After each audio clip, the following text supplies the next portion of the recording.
Welcome to Afterlife Conversations, where we explore the profound connections between our world and the next.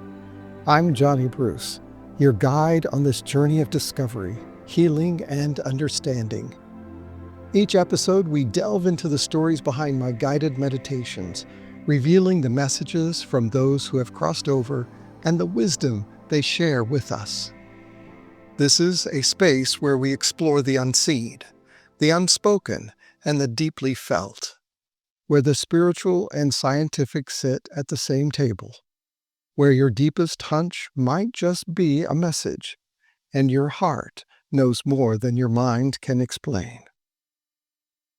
Today's conversation is about something that threads through every meaningful connection we've ever had. It's called attunement. And whether we're talking about a mother feeling her baby's cry in her chest before the sound leaves the crib, or when I tune into a message from beyond the veil, attunement is how we connect across time, across space, and sometimes across worlds. So let's tune in together. In my years of mediumship, I have realized something amazing when the messages come through. When you bring all the messages together, at the end of a reading from the loved ones in spirit, a pattern is revealed. Stitched together, the messages tell a cohesive story of guidance for their loved ones still in this human existence.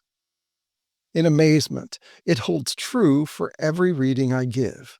I have faith that the message will have meaning and is exactly what the person needs to hear in that moment in their life.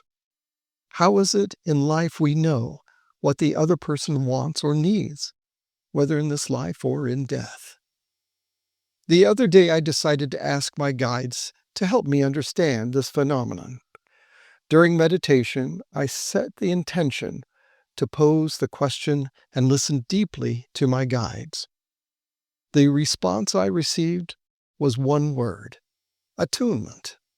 Of course, this prompted me to need to learn more and not rest on assumption. So, let's go on this journey together.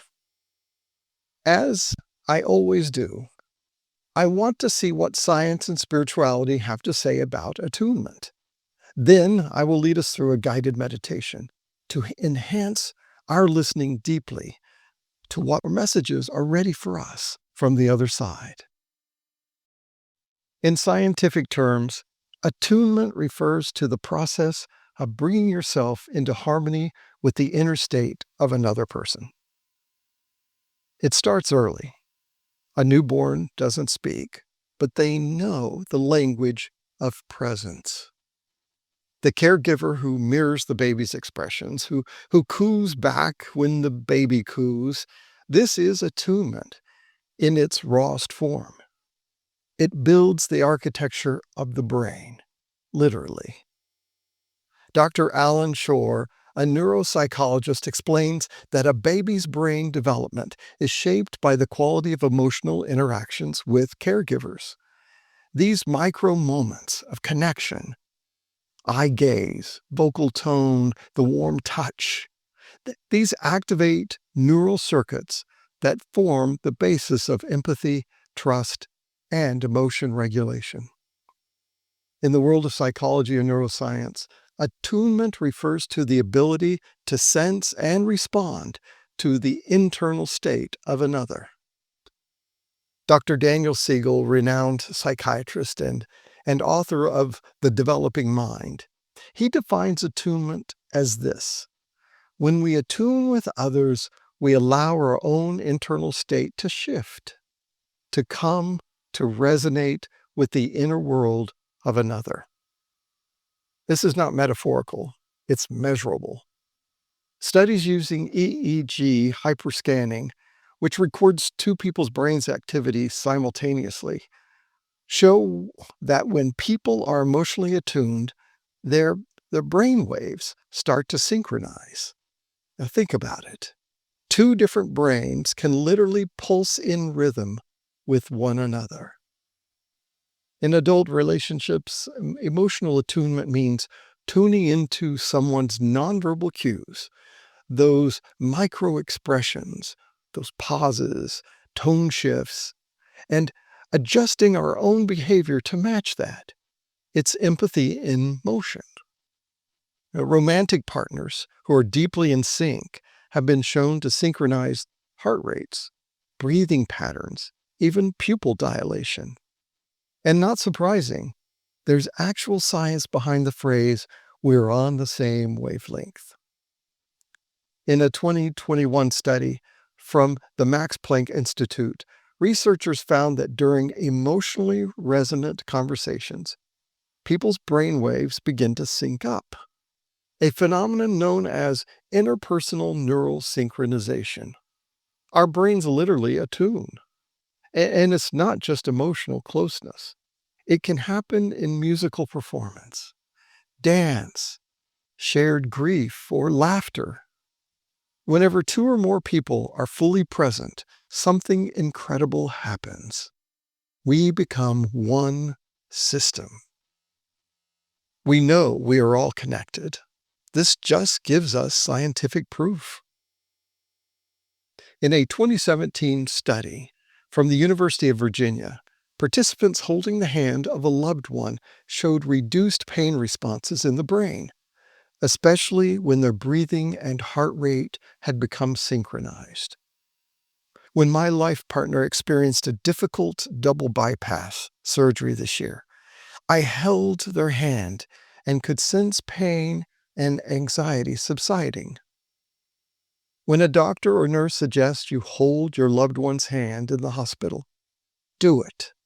It truly makes a difference.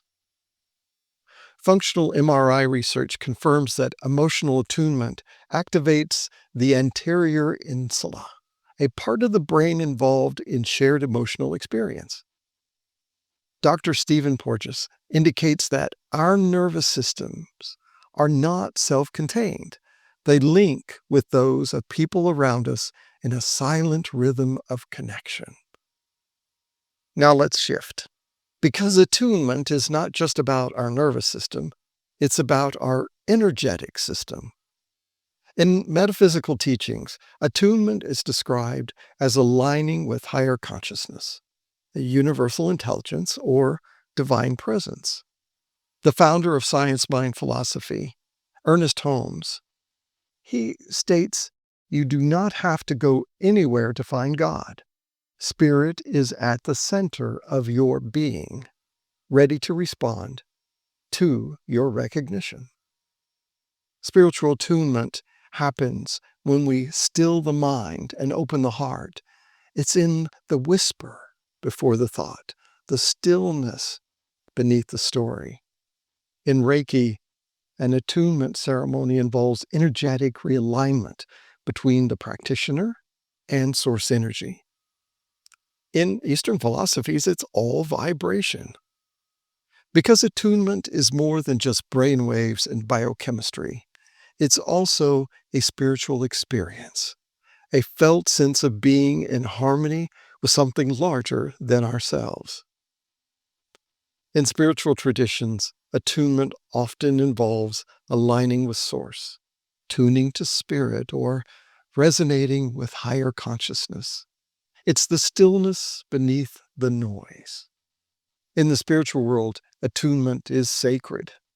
It's the inner alignment with higher truth, the quiet recalibration of your frequency so you can hear the music of the cosmos. If you've ever been in a deep meditation and felt like you were floating in awareness, or you've walked into a forest and suddenly felt the trees notice you, that's attunement. I sense when one of my plants is in distress or needs water. It's as if they reach out to let me know. Spiritual teachers for many traditions have pointed to this. In the Christian mystic tradition, attunement is described as practicing the presence of God. In New Thought, it's called aligning with divine mind. Attunement is found in silence. In the Japanese Zen practice, one remains completely aware of their surroundings while maintaining inner stillness. It's not passive, it's a vigilant, quiet receptivity. In Reiki and energy healing, attunement is the process by which the healer aligns with a specific energetic frequency to transmit healing. It's as if the person becomes a tuning fork and spirit is the music. Spiritually, we've always known this. When someone walks into a room filled with peace or rage, you feel it. You attune. And if you're sensitive, it can knock you out of your own center. So the practice of attunement is not just about tuning into others. It's about knowing what you're attuned to. The Huna philosophy says, energy flows where attention goes. So what are you tuning into each day? Are you vibrating with anxiety or joy, grief or gratitude? Even indigenous traditions, such as those of the Lakota, speak of the great mystery, which can only be heard through deep listening. Now, let's stretch the thread even further. Let's go into the realm of afterlife connections. I mentioned my guides gave me this word to explain the coherence of messages loved ones on the other side share with those still on Earth. In mediumship, attunement is everything. In my studies, teachers shared that before a message is received, the medium must raise their vibration, and spirit must lower theirs until they meet in the middle. Some psychic mediums often describe this as tuning the radio. The message is always being broadcast, but unless the dial is in the right position, you get nothing but static. That's why most people miss these messages, not because they're not happening, but because they're not attuned. Have you ever felt someone standing behind you, but when you turned, there was no one there? Or suddenly remembered a loved one who'd passed and then found their photo unexpectedly? What if those aren't coincidences? What if they're invitations? In a world of distraction, the whispers are still there. We just have to tune in. Everything is energy. Match the frequency of the reality you want, and you cannot help but get that reality. Albert Einstein. Spirit is energy. Tune into the energy, and they will be there. In a recent reading, a woman's mother who had crossed over had shared with her daughter, still living, that she knows that she speaks to her. The attunement happens in the same place. The mother knew this and would visit her living daughter. To confirm the location, her mother's spirit told me there were butterflies in this place. The daughter confirmed for me that in this place she goes to speak to her mother who had passed is a place in her backyard, and there is a wind chime of butterflies. The Heart Math Institute has spent decades researching heart coherence, showing that the heart sends more signals to the brain than the brain does to the heart. When in a state of gratitude, appreciation, or love, the heart's rhythm becomes smooth and ordered, a physiological reflection of inner attunement. And what's more, others nearby can entrain to your coherence. Roland McCarthy, PhD, with the Heart Math Institute states, the heart is a sensory organ and a communication center that can receive and transmit electromagnetic signals. One of my teachers, James Van Praagh, shares in his book, Talking to Heaven, that mediums must shift their awareness to tune into higher vibrational frequencies. The spirit world does not shout. It whispers. Everyone has this ability. It's time for us to go into a guided meditation and give us the opportunity to attune to the messages from Spirit. take a moment to arrive. Gently close your eyes and begin to follow the rhythm of your breath. Inhale slowly and exhale completely. Once again, inhale slowly and exhale completely. Allow your body to soften. Let your shoulders drop, your jaw unclench, your heart open. As you breathe, imagine you are a radio receiver.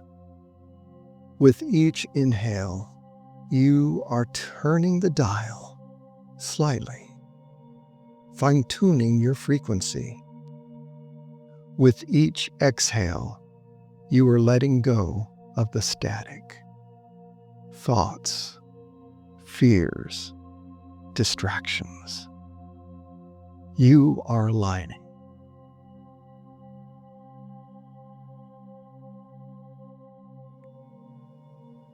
Inhale, turn the dial slightly, fine-tune your frequency. Exhale, letting go of the static, the thoughts, the fears, the distractions that you've had today.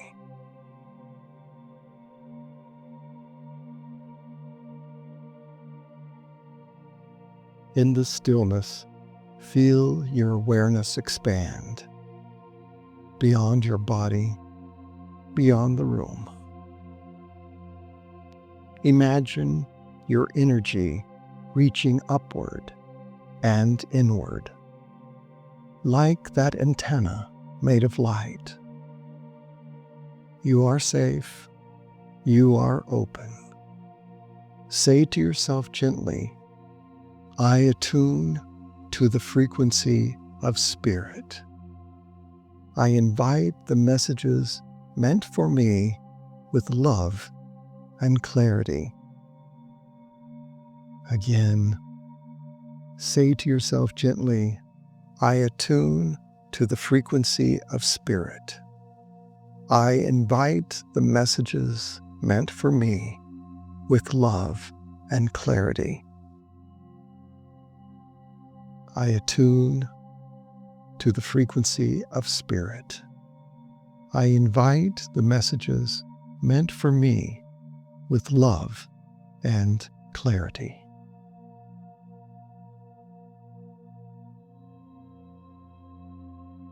Now listen, not with your ears, but with your heart. Maybe an image appears, a feeling arises, a memory surfaces. Maybe it's just peace. Let it be what it is. You don't need to chase it, just receive it.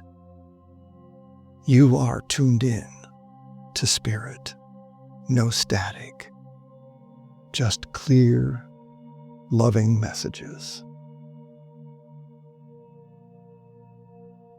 The message comes through feeling, through knowing, through the silence between thoughts.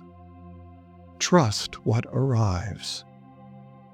And if nothing seems to come, that's okay too. The tuning has already begun. Just rest in the space for a few more breaths, fully attuned, fully present.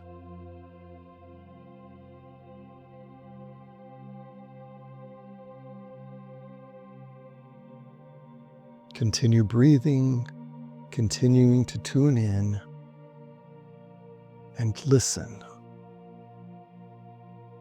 to the frequency of spirit. I will give you a few moments to listen deeply to the messages that come through and I will bring you back when it's time.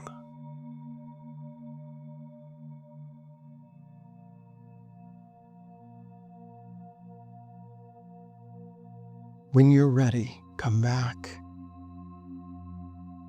Bring your awareness back to your body, along with your breath, and feel the breath moving in and out of your chest, out of your belly. And when you're ready, gently wiggle your fingers and toes. Bring your awareness back into the room. And when it feels right, open your eyes. Carry the stillness with you. The radio is always on. You just have to tune in. You've likely felt it, a sudden warmth out of nowhere, a thought that isn't yours, a scent from childhood that no one else smells. What if those aren't accidents? What if they're attunement in action? So how do we live in attunement? So how do we become better antennas? Caroline Myss says that when you quiet your mind and open your heart, the soul speaks. So now I ask you, what are you attuned to? Is it the signal of your soul or the static of the world? Is it your fear or your knowing? Because attunement isn't just a state, it's a sacred skill. It's the bridge between bodies and spirits, science and soul, you and the mystery that holds you. Remember, the guided meditation gives you that moment of attunement. Practice it. Allow those messages to come to you. Thank you for being here with me on Afterlife Conversations. If something stirred in you today, if a message bubbled up, don't let it float away. Write it down. Add it to the comments in this podcast. Share it with me and others. Speak it out loud. You can reach me at johnnybruce.com. I'd love to know what came through you in your stillness. Until next time, pause, breathe, and remember, that voice in your head may not always be your own.